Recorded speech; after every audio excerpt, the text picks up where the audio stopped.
Let's get it. This is Life's Essential Ingredients with Jeff and a Mike, where we hope to inform, inspire, and transform lives, one essential ingredient at a time. Welcome to the show.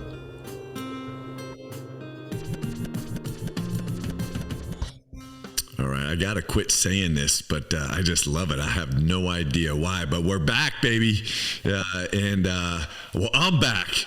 My Pacho is coaching a game today, and so he is not with us.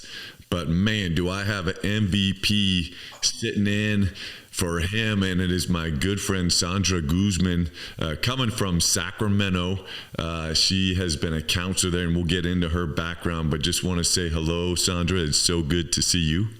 Hi, thank you so much for having me. I'm a little nervous, but I think that's normal too, and it's okay to share. Oh yeah, and I'm nervous too. I get nervous. It's like pre-game jitters. You know, I always get nervous, and then once things get rolling, and then when you're done, you're like, that was so good, and I'm so glad that I did that. And listeners, we thank you for tuning in to another episode of Life's Essential Ingredients. I was telling Sandra just a little bit before we started. Incredible to think that we are in 27 countries. I cannot thank you enough for tuning in. And if you have any questions or anything that you need of me, you can find me at jeff@c4leaders.org. But about the guest, we are in for a treat because Sandra is just one of those people. I worked as a nurse on Sacramento City College's campus, so I got to rub elbows with Sandra, and I got to watch her even though she knew that I was not watching so often. And I don't mean to sound weird to you, Sandra, but you were somebody that just was, and you always know the students will tell you the truth about people, and the students are going to be honest. And so for me, I always want to know, hey, who are the people on campus that the students flock to, that the students go to when they need something? And Sandra was always one of those people. And then anytime I had something personally going on or just needed some insight with the situation, hey, I go find the guru. The guru was Sandra. And so, listeners, she's going to have some great knowledge, and she's just a beautiful person, and just so what the world needs right now. So first of all, where you can find her, she is a counselor, and she has her own practice. And so you can find her at Esperanza Counseling 75 at gmail.com. And I'll spell it out, ESPERANZA counseling 75 at gmail.com. Or you can reach out to her via text or phone at 916-678-8347. That's 916-678-8347. So a little bit about Sandra. She is a counselor, a professor, an MFT, marriage and family therapist. She's a mom, a friend, a colleague, and is a program director of the Puente project at Sacramento City College. Words to describe our guest today include intelligent, dedicated, hardworking, fun-loving, talented, beautiful, driven, passionate, powerful advocate, incredible listener, and an even better down-to-earth therapist, and someone each and every student on the Sac City Campus needs to know.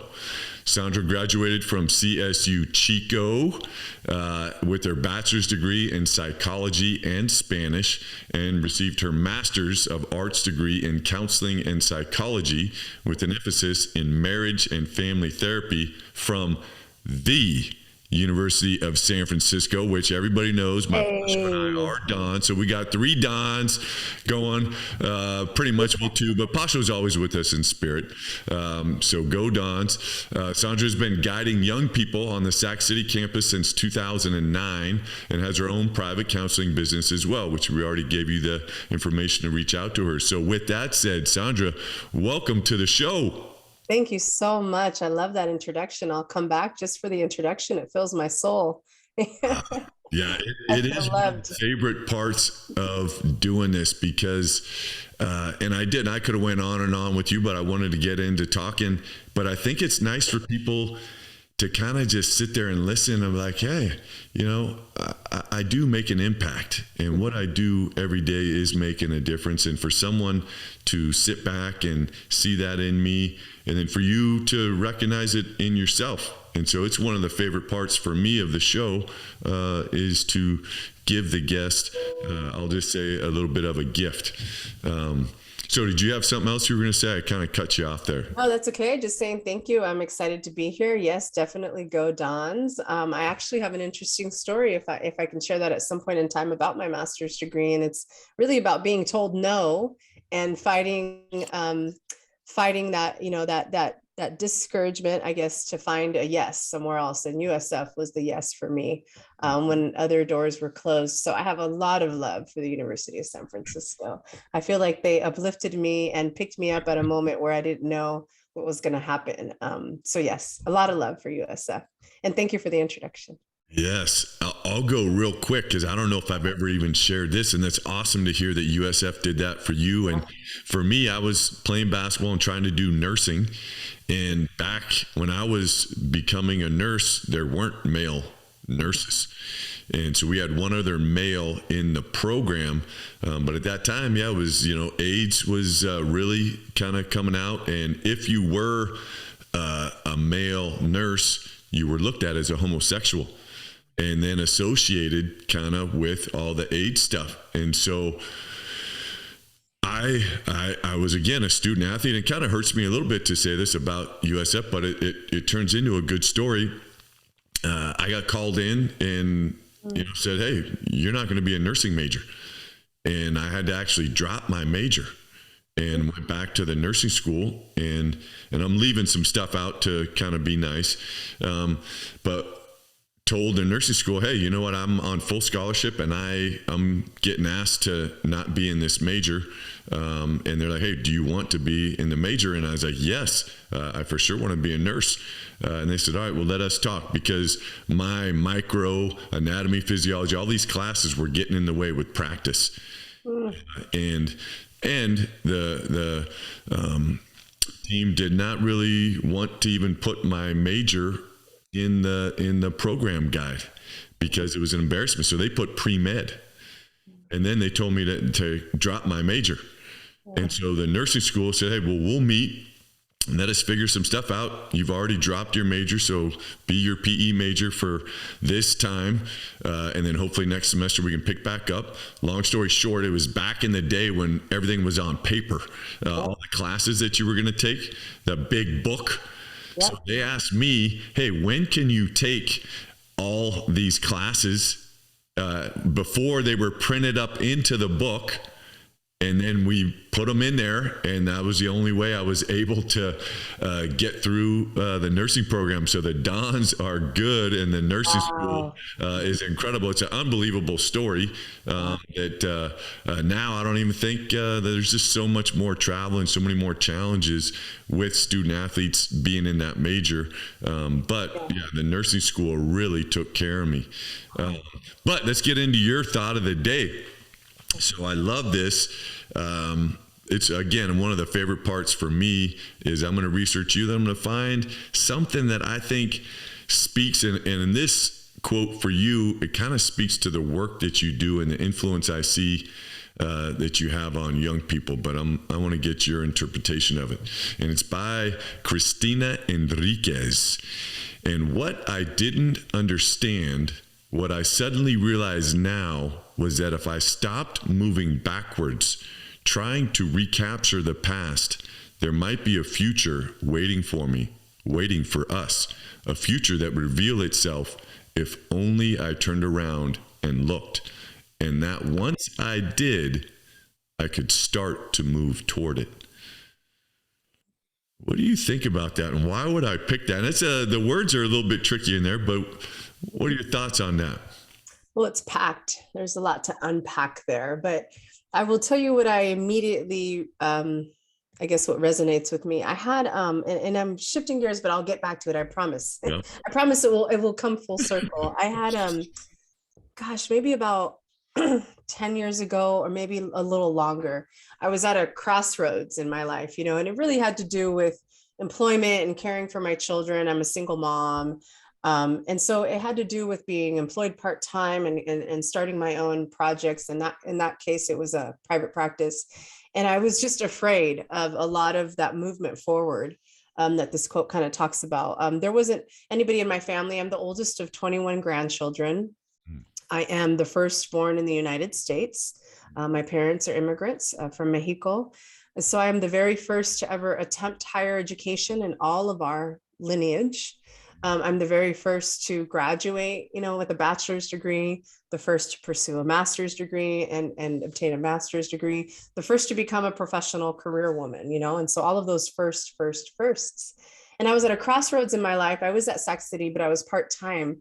And I had this very vivid dream. And I believe that dreams are messages in different ways. But this dream was so long, and it was, I was at a retreat in my dream. And when I was younger, I used to go to a lot of retreats. As a youth, I was involved in the church and in youth groups. And so I would go to a lot of retreats, and it was my way to kind of center my energy, my intention, and go back out, even as a youth. And so in this dream, I was at a retreat, and I'm wandering the halls of what looks like a campus, a school campus, let's say.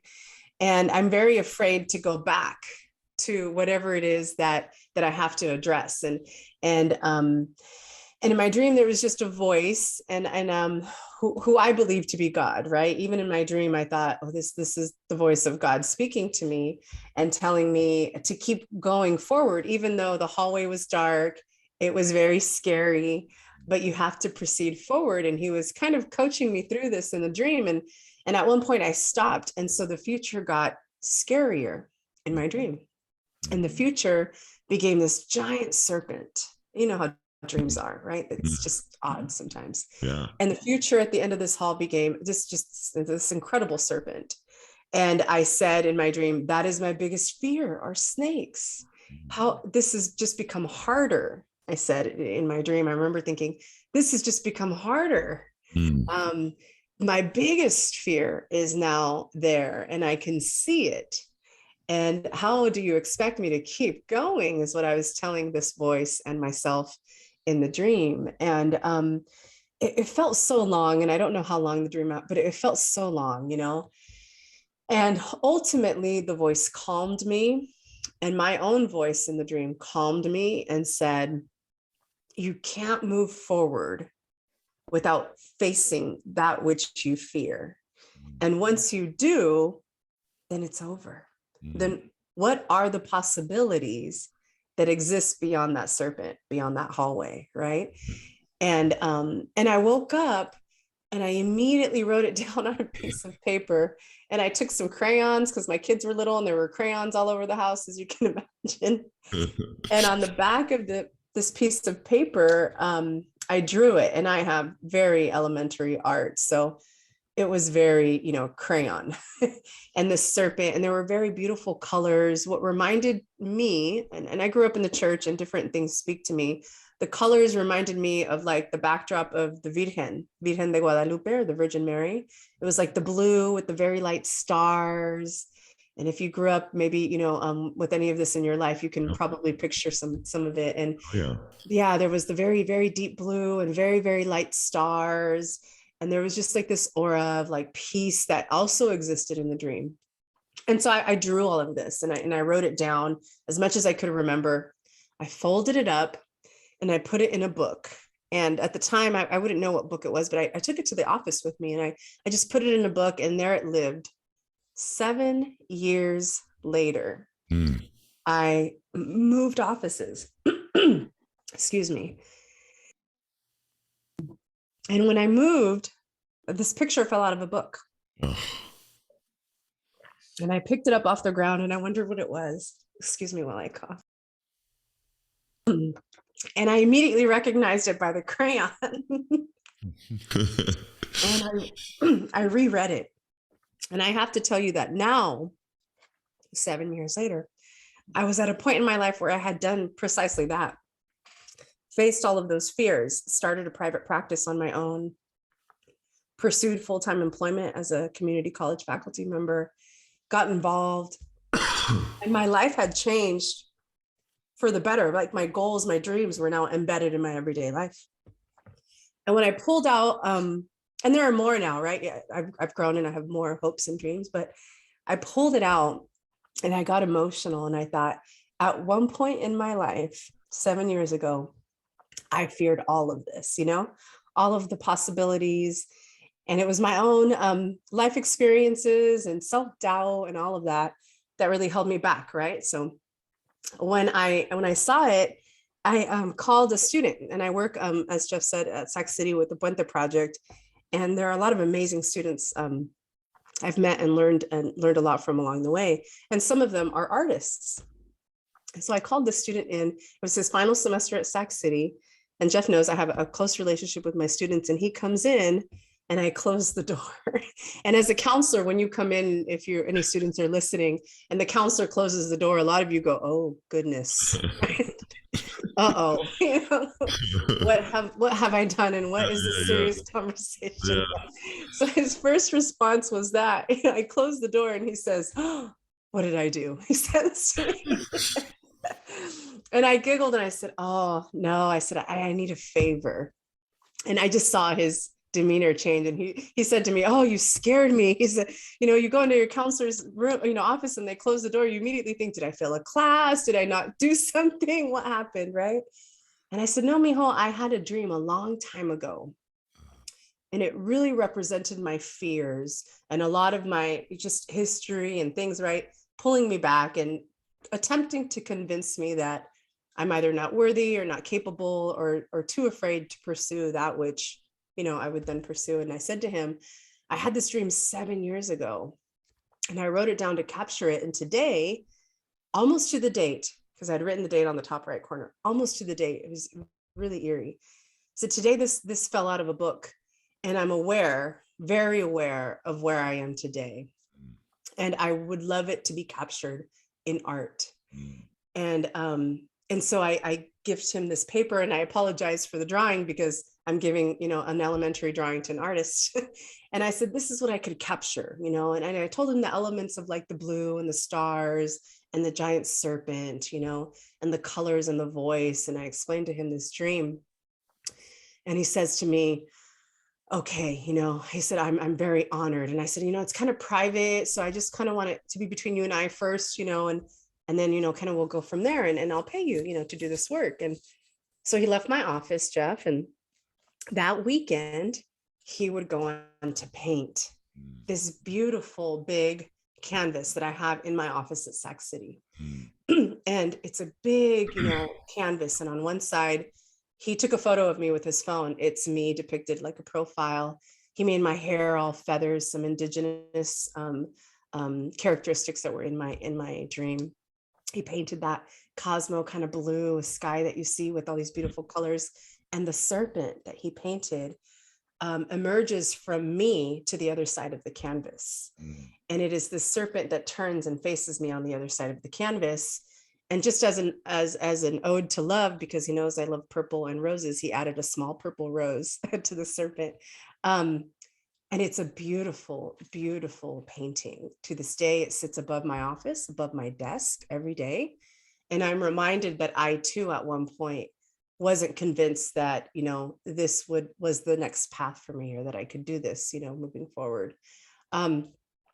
Long story short, I indeed faced all of that. I was in a relationship that was, kind of falling apart at that point. We're in a great place. I have a wonderful relationship with my ex-husband. I thank God and all of our hard work for getting there, and getting there in a great way, where we are best friends, and that's what's best for my family and my children. I'm in a great career that I love, every day. But I'm convinced that had I succumbed to those fears, I would never move forward, Yeah. So I have that painting sitting above my desk every day to remind me that there are things I do now that I was too afraid of, or perhaps, holding myself back from some of my dreams, and facing your own fears, really. So again, long way to answer you about your quote, but as you read it, that is precisely what comes to mind, is that dream and that painting that I have in my office. Oh my gosh. I first of all, I got goosebumps probably about 10 times throughout that story. And that's just what the thought of the day, it's just been something I've used for a long time. And it's just such a great way. I don't know how it works out, but it's like magic, that, yeah, it's just powerful is the only word that I can say. And then congratulations to you. I know you're not looking at that, but being the oldest of 21 grandchildren, I don't think I ever knew that about you, nor did I know that you were the first to overcome your fear, to graduate and to do all these things that you've done. And it's incredible, the career that you've had and the thousands of lives that you've positively influenced and helped overcome fear that they've had. And I know your students see themselves in you. And that's what's just so powerful, and why I always felt so good. Any opportunity I personally had to be involved with the Puente project and your students just left me feeling with my heart full of love and feeling like this world is headed in the right direction. And so if anybody's listening that's not familiar with the Puente project, Google that, baby. Hopefully we'll get into it a little bit here. But it's just such an amazing program to help. I don't know, what's the best word? I don't want to misspeak. Yeah, no, it's okay. And I can get into it in a little bit. I think it's the best program to find your community that has a similar goal, in this case, transfer, while also including your cultural experience in it. For example, the story I just shared of being the oldest of 21, the first, a lot of my students can really relate to that. It does have a Latinx emphasis or a Mexican-American Chicano emphasis. What that means is that the literature we use, the books we read, what we write about, we really want us to pull from issues in our communities and really engage in those topics, right? So, but the overall purpose of the Puente Project is to increase the number of transfer students, specifically underrepresented, who transfer to four-year universities, earn their college degrees, and then return to their communities as mentors. And I love that last part of our mission statement, is that even when we succeed and cross that stage, that our responsibility is to also come back and make sure that we promote it for others and that we encourage the same success in others. So that's the last piece of our mission statement. It exists at the community colleges in California. I think there are 66 community colleges. It has now expanded to the state of Washington, Oregon, and Texas. Nice. And there are many programs now in those other 3 states as well. There are a few high schools that offer the program, but you'll find it most common at the community college. And I want to go back to my story for 1 second, Jeff, because I working with students, and I know Jeff knows this, that being vulnerable, like this example that I just gave you, that I pulled in a student artist, right? And I thought, well, I'm going to be vulnerable and share my story and ask something of him. And sometimes I may feel like, oh, I don't know if I would, but I'll explain to you why it's important to pull others in. You never know the impact you will have on someone else. So I asked this young man to do me this favor, and I tell him, I'm going to pay him and to do this for me. And I love it. It's one of my favorite pieces of art. And I can tell when students come in my office and they're staring at it, I explain the story like I just did to you. And so I give him, he spends the weekend, he comes back on that Monday or Tuesday with it done, and he's wrapped it in a sheet to protect it. And it's in my office, and I'm asked not to look at it until he comes, So it's very hard. It's like a kid at Christmas. I was like, oh, so I waited, and he came after class. And this is the part where I want to share with you, because it's very important to pull others in. And again, you just never know the impact you might have. So he unveils it. I absolutely love it. Of course, I thank him profusely for it. And then he sits down. So counselor, intuition says, oh, there's more to share. And so he sat down and he thanked me. And he said, Sandra, I want to thank you, because as an artist, I had lost my like ganas, we say in Spanish, my gusto, he said, I was being asked to paint the same things, or I was questioning my purpose. And especially as an artist, he said, I was wondering, well, what the heck is this for? What am I going to do as an artist that could, that could help people? He's like, I was just, really questioning my purpose. And he said, and then I read your dream. He said, and I read it over a dozen times over the weekend. He said, and it helped me paint. He said, and I want you to know that I hadn't painted in over a month. Now, I did not know that about him before I called him in to paint this, right? He's taking classes, he's preparing to transfer. And he said, I hadn't done anything in over a month. But as I read your story and your dream, he said, I was reminded of the purpose of art, and that I too have a place to contribute, to others. And so he thanked me for choosing him to depict something so powerful in my life. And so I share that last part with you because you never know the impact you have on someone else, And so Jeff and I have had, a relationship where we've learned to be vulnerable with each other. And I get that you test it and, you look to see how people respond to others. I also look to see, how they treat others. And so I just share that last part to tell you that it's okay to be vulnerable. It's okay to share that you're not a superhuman, even as a working professional, as a coach, as an all-star, as an honor student, right? It's okay to also share that there are moments of confusion or whatever it is, to be vulnerable with those others in our community, friends, family, whomever, so that they can uplift each other, but you don't know what impact you'll have on them.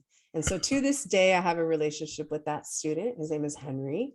And we still talk about that memory as a turning point for both of us. Yeah. So in my life, when I shared a turning point and engage him in it, it becomes one for him too. And that was beautiful. Yeah. It just, thank you again for sharing that and for the whole story. And it just takes me to another, I was reading Jay Shetty's book probably almost a year ago, and Think Like a Monk. And there's a quote from Sister Joan Chittister that speaks to what you're talking about directly. And she uses the word limitations, but I'll put vulnerability in there. I'm going to read the quote. It is trust in the limits of the self that makes us open, and it is trust in the gifts of others that makes us secure. We come to realize that we don't have to do everything, that we can't do everything, that what I can't do is someone else's gift and responsibility. My limitations make space for the gifts of other people. And I'll just throw in my vulnerability, make space for the gifts of other people. And it's just like, man, just imagine how the world in which we live would be so different if we could just be in that space. You would really have nothing to fear. That's really what we've been talking about this first, 20 minutes, a half hour is overcoming that. And then you so articulately are sharing, hey, here's this dream and here's the action that I took to do that. And then here's the result of that. And I guess I'm just going to lead this to a question. Let's just make it about one of my young ladies that I'm coaching at Winters High School.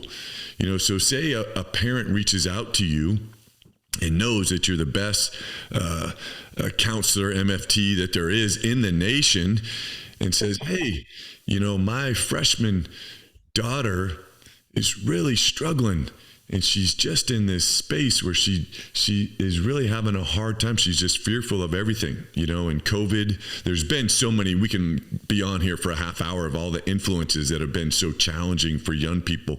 But what advice would you give to somebody that just comes to you with, I'm really fearful to live kind of each day? Not that they're suicidal. I'm not talking about that, but I'm just talking about, I'm just afraid, and just unsure of who I am. Mm-hmm. Gosh, that's so packed, my first inclination is to ask to speak to the person, because I know as parents, and I know this, Jeff, as a parent, we do want to step in and advocate and ask, right? So my first inclination is to really speak to the individual, him or herself, and search a little bit more of where this fear lives. There are different reasons why we hold on to fear. Sometimes it's a protective nature. It's going to protect me from pain, from rejection. It's going to protect me from, failure. And so sometimes the fear is a defense mechanism that we believe protects us from something. And so that's why I mean, like, I would love to find out what the purpose is of this person's fear. Sometimes it's just self-doubt that we continue to reinforce and feed. I think in COVID, especially with social isolation, it's very easy to get stuck in that in our own minds, right? In that kind of whirlwind of self-doubt, negative thinking, and without reality testing, without being able to go out and check, okay, I'm fearful of doing this. Is it real? Go out, check it out. Okay, it was fun. It was fine. I'm not that afraid anymore. But without the ability to test that regularly and often, we can get stuck, in this place of fear. I find that there's a quote I say to my students, and I say, okay, it's okay to be afraid, but do it anyways. I'll say it's okay to be afraid, but type afraid then. And I hear it all the time, I'm so afraid to apply to UC Davis. I've never been, thought of myself as a UC student. I'm so afraid to apply for my master's program. Nobody I know has a master's degree, and I'm just afraid I just don't know. And I don't know if I should do it. And I always go, well, then do it, right? With more reason, you should do it. Because if we allow our fears to speak for us, then we wouldn't be really far. We wouldn't be in the place where our dream lives. And the other thing, the beauty of being a college counselor, and perhaps this is true for the scenario you're saying, is that there's a dream that brought you to college. There's a dream that brought you to college, and I call it a dream. And so oftentimes when I check in with my students for the first time, and yes, it's common to ask, what's your major? What do you want to study? But there are a lot of times where I just ask, so what's your dream? What's the dream that brought you here? When you daydream about the possibilities of your life, what is that daydream? Tell me. And I can tell when I catch people off guard, but then they go. And then they go into the daydream, right?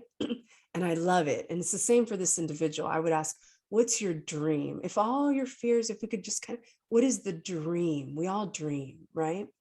What is that dream? And I would ask for it to be described fully, right? What's it look like? What's it sound like? What's your everyday like, right? Does it bring you joy, right? What's that dream? And once I have that dream in the room, then we are armed and empowered with that as what propels us forward, right? And I use that honestly as a tool and as armament. So if I were to say to her, so tell me your fears now, and does that get in the way of the dream, right?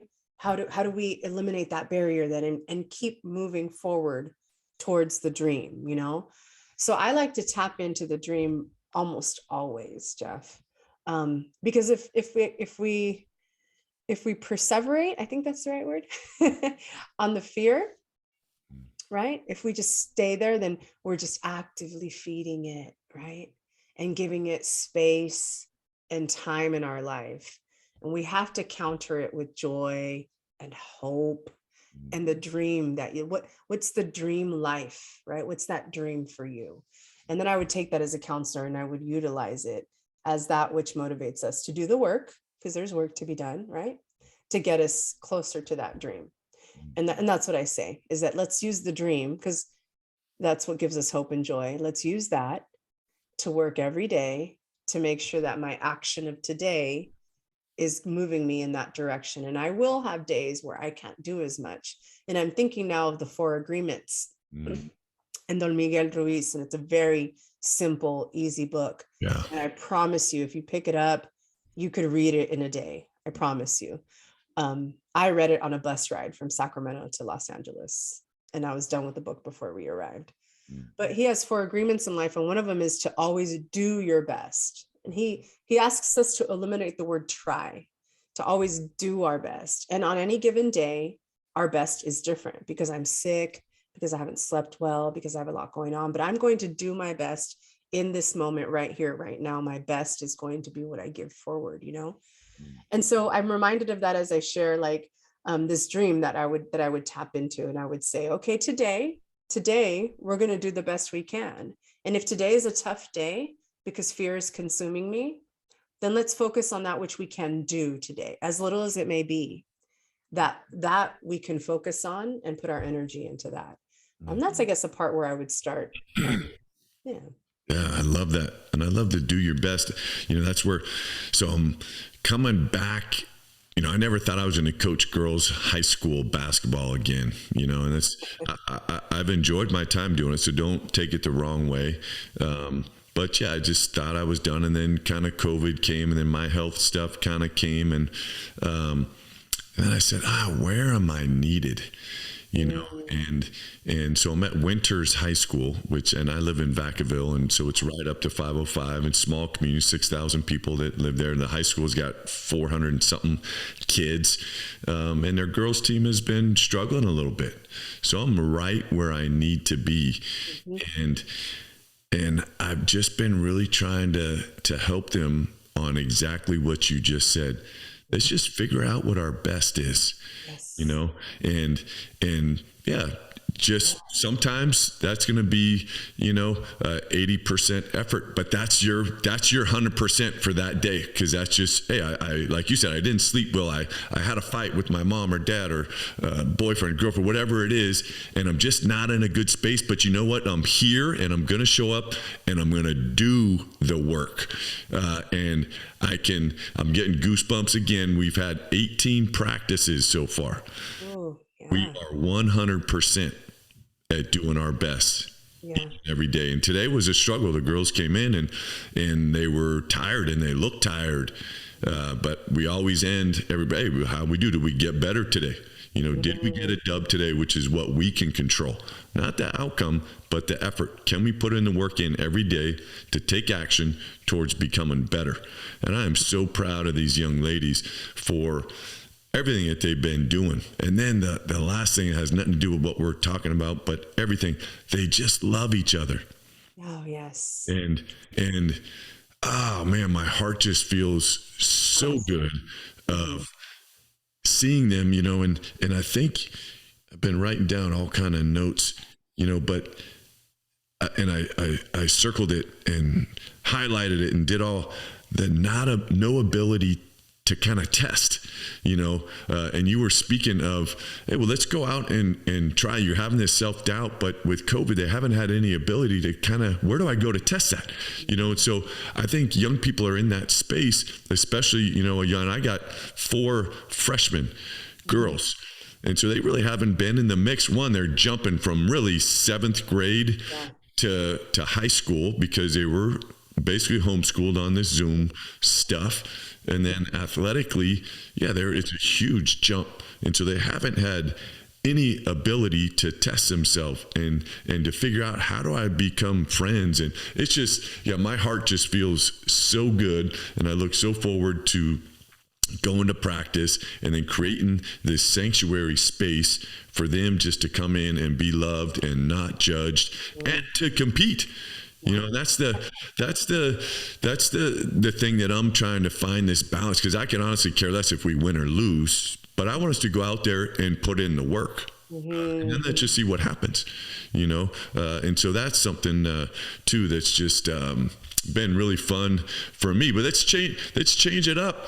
What is this show is called Life's Essential Ingredients, and you're not aware, and I'm going to throw this out to you and then I'll get to the question, because I miss you. I don't think, I don't know if you're doing a whole bunch with your students, but C4 leaders with the pandemic, and I've done a lot of C4 stuff with you and your students, but you haven't seen what I've been up to lately. I use pizza now to bring people together and build community. You're going to actually dig it when you see it.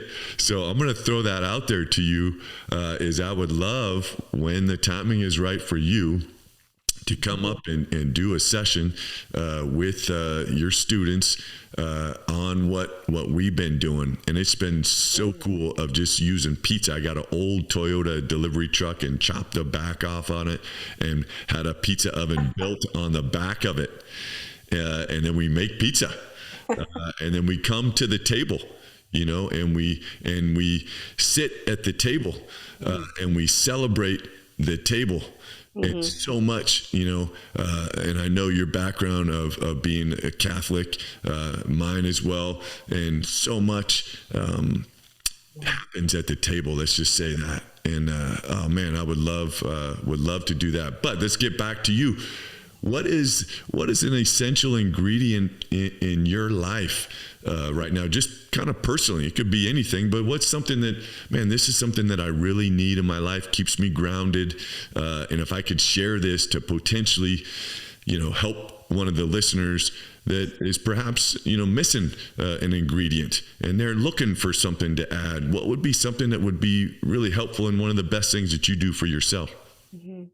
Oh, I have a few thoughts. I'm gonna start by piggybacking on the basketball team and tell all your listeners that there are a lot of lessons to be learned in sports.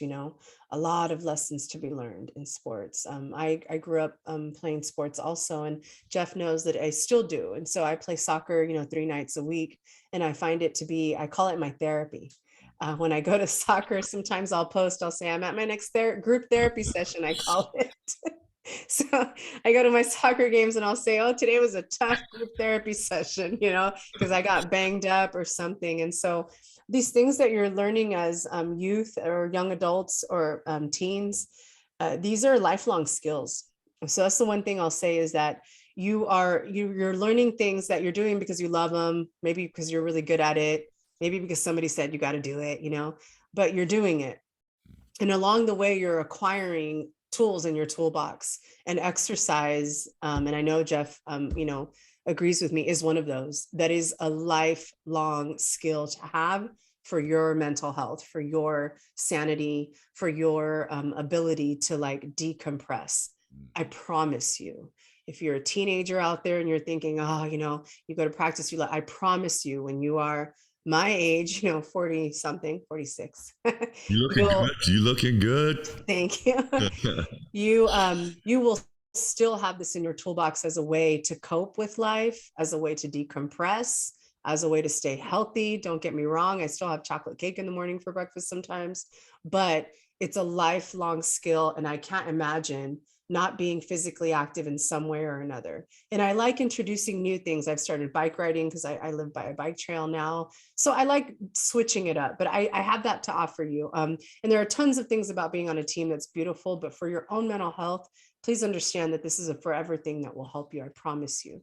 And then what are some other things I wanted to share? Oh, so I'll go back to, I have a bunch of different roles, It's just that I work full-time at the college. I teach, I'm a professor, and that's on top of my full-time day, right? So I teach 2 classes now and 2 in the spring.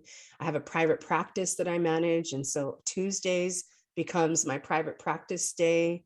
And then I currently sit as academic vice president. It's this elected office. Think of like student government. Well, it's the same for faculty. We have faculty government. And so that's the office that I hold right now. And I'm often asked, particularly by younger or emerging, professionals, like, how do you do it, right? I'm a mom. I love my children. I'm very active in their life also. And how do you do it? And I go back to this agreement and I say, I take it today.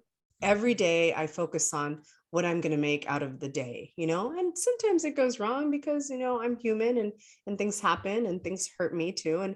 But I take it today, I'm going to do the best I can. Today, I'm going to focus on what my role is, what my purpose is today, and I'm going to kill it, kind of like you would in a game, right? Today, I have this game and my role is I'm going to play this position today and I'm going to kill it. That's what I'm going to do. I'm going to do my best. So that's what I focus on, particularly when my kids were little. They're only 18 months apart. So it's very hectic when they're about age 2 and 3. And I remember telling myself, today I'm going to be a good mom. Today I'm going to do this. Today I'm going to, I'm going to read a bedtime story today. And it got me through every day, and it becomes a pattern and healthy habits that you establish. So that's one tip I'll give you. The other thing I've found myself saying, I facilitate undocu ally trainings. And those are trainings or workshops where we help to promote understanding about our undocumented community. We go over laws and policy as well, but really it's about understanding their life experiences, some of the challenges they face, et cetera, right? And I'm often asked, like, well, how do you help students who are undocumented? And it really is no different, because if you let hope be what consumes your messaging as a counselor, right? if I devote myself to be what I call a hope dealer, then I am very, very keenly aware that whatever I share should be wrapped in hope, you know? And so it's very common for an undocumented student to come in and think, well, I don't know why I'm doing this school thing, right? I don't know what kind of jobs are out there for me, or I don't know if what the future holds.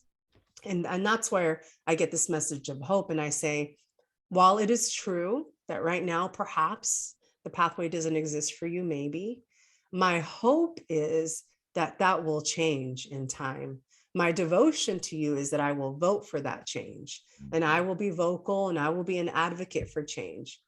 You can only focus on today, getting that class done, getting the next class done, right? You can focus on today, and I gift you, I gift you hope that things will change. Hope that when you're done, all of this work will lead to something, right? Hope that laws will change, you know? And so I offer that, I guess, as one of the essential ingredients is hope.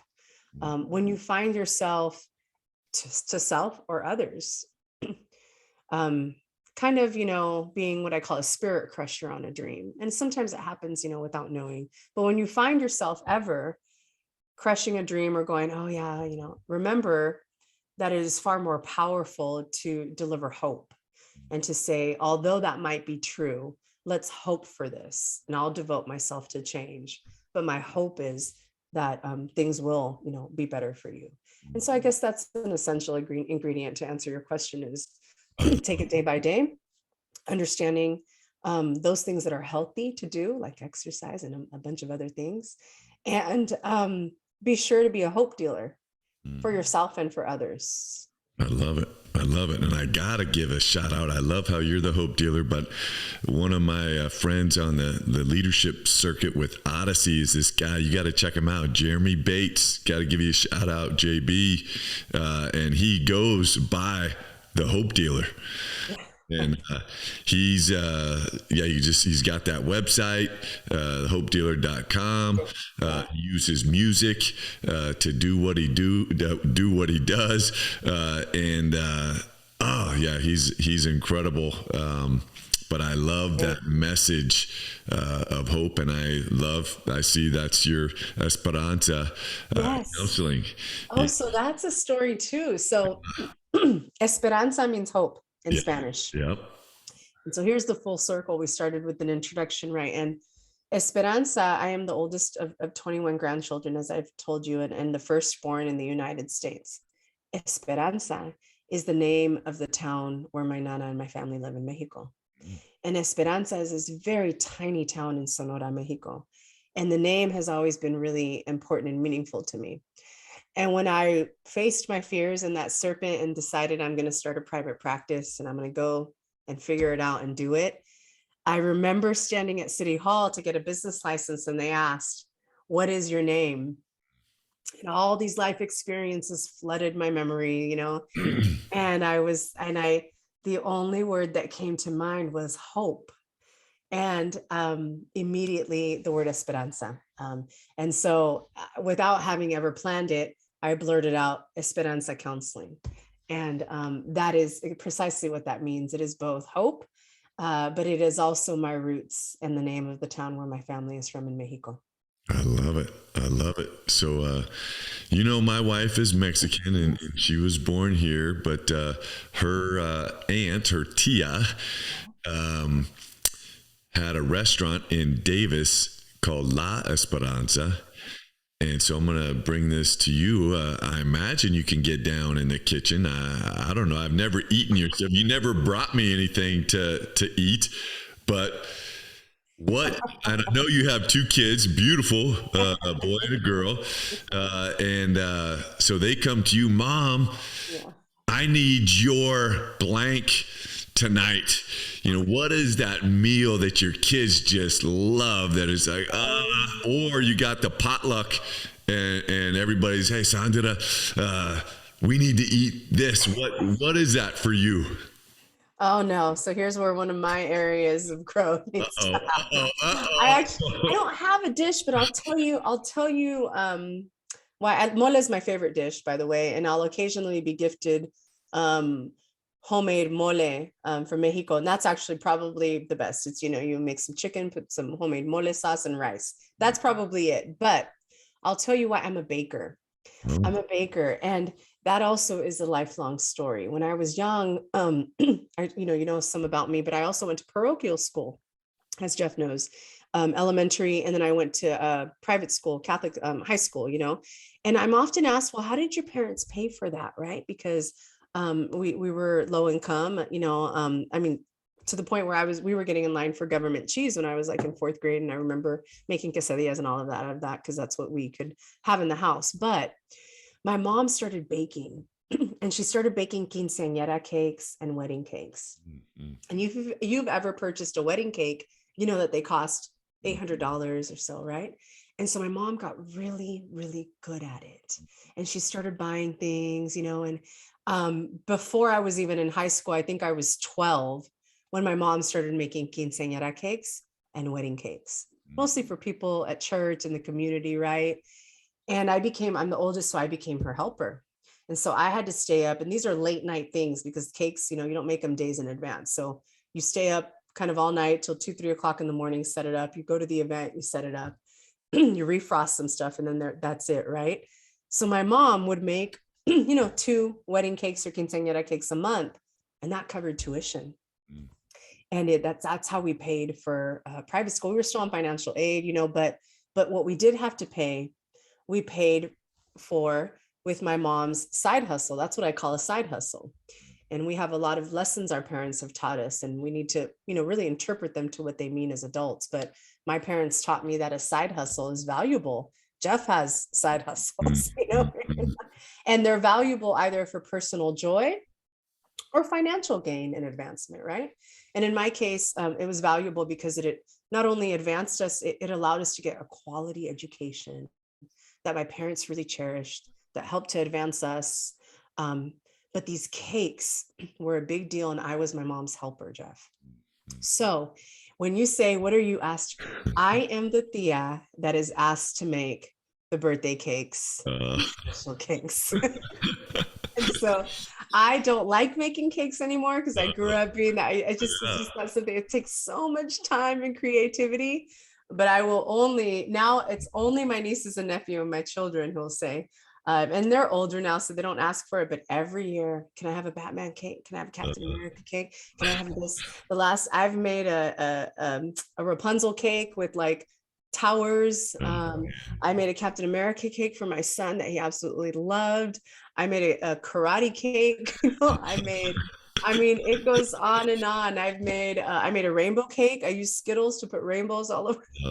That's awesome. So that's my answer, Jeff, is I don't have it. I'm not much of a cook, but I still have that skill, that side hustle my mom did out of necessity to provide for us has become a skill I've acquired, and I've gifted it just love, right? On birthdays, it becomes a love gift. But that lesson about a side hustle was never lost in me. So this thing of a private practice, I've interpreted as my side hustles, right? That I learned that my parents, when they wanted something, when they wanted to advance or provide something for us that they couldn't they acquired a side hustle. And growing up, you watch this in your own families. There are always lessons in what your parents do in your families, even when it's a struggle. Like this was a struggle, right? But out of it became a lesson. And so my sister and I have grown up going, yeah, I have a beautiful career. I love it. But when I need to pay for private school, like I do right now, my children are also at a private, then I have a side hustle. The beauty is I don't have to bake cakes anymore, right? I have a private practice, and it's love because it's also give back to the community. Not only am I benefiting to advance my family, I'm also helping someone. And so my side hustle is a lesson that my mom taught me by making cakes. I love it. What a great story. Hey, so we're going to wrap it up. I want to be mindful because we could talk all day. I know. We used to do that. We used to do that in our offices and then be like, we got to work. Yeah, I know. I miss everybody at City, miss you, and so appreciate knowing that the students, once the campus kind of gets fully back back to normal, whatever that is, but that they're in such good hands. But one day your career will come to an end, and I don't want to sound morbid, but I end the show with this all the time because I think it helps us focus on what's truly essential. And just like you said, just today. And John Alston has a powerful quote that I love. The only thing you take with you when you're gone is what you leave behind. And so I want you to fast forward, 50 years, and you're on your deathbed and you're surrounded by the people that love you. What is it that you want them to know that you left behind? I once saw a gravesite, and I don't know where I was that I read this, and I was struck by it, and it stays with me today. That the quote was, "Let the work I've done speak for me." And beyond, my family, I have a poem I actually learned of from someone that I'm looking up that I want to read actually. But I loved that. When my the hope is that my kids will outlive me, right? And that they're there, and that, that hopefully I'm, a lot older. And I want them to know that the moments that I didn't spend with them were also spent with purpose and love. And that, when I'm with them, I'm fully with them and love them. But even when I wasn't, that I was an instrument of love and hope, and that they can live in that, in knowing that their mom, that I gave love, to others as well. And hopefully it helps them to do the same. But I loved that quote. And then I found an even better one, and it's a poem. And if you'd like to, I can read it. Yeah, go for it. But the last line is what really struck me. And there's stuff in the middle, but the last line is what stays with me. And when I've been asked before, what do you want the memory to be like, when you die?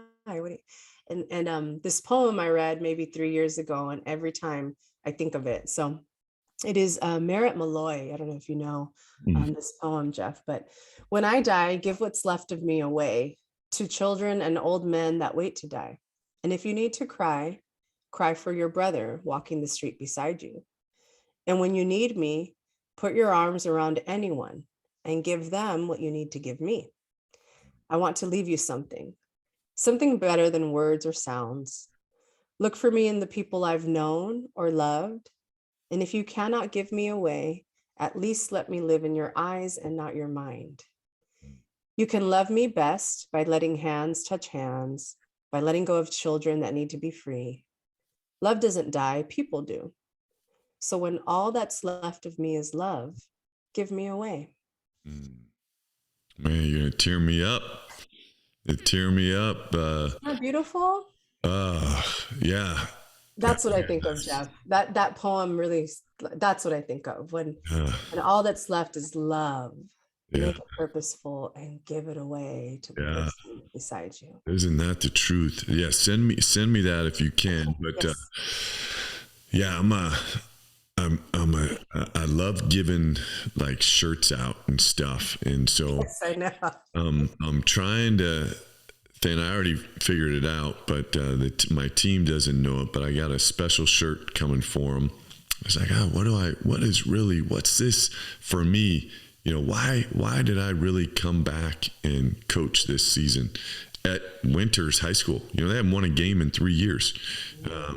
And the answer is just what you just read. Is to give away. Yes. And it's to give away what you have. Oh God. And so, it's just, and to help young people figure out this thing called love. I still think, I don't know if we do a good job with that as an adult, and as I'm getting older. I just, I know each person has to figure out what it means for them, but I think we can do a little better job of perhaps, setting the table, to help them have some things that they can pick from, and just, I just think we could do better. And so I'm hoping I can do a good job for my young ladies and help them figure out what that word means to them with the culture that we're going to build. And man, you definitely, you got me good with that.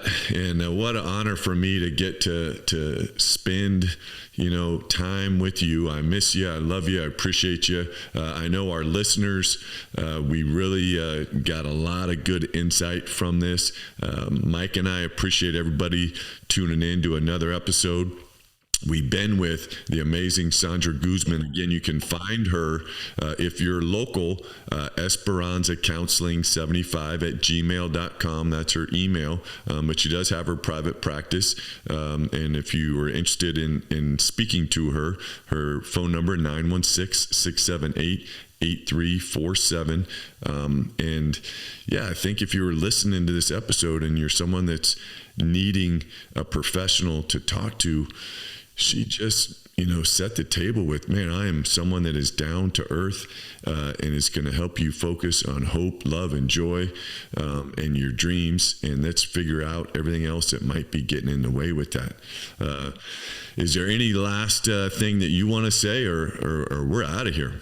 No, thank you. That's a great way to put it. I just thank you for the opportunity. I didn't know what today was about, and I firmly believe that every experience is a gift. And so I'm just reminded of why we do all of this. It's actually my last day before break.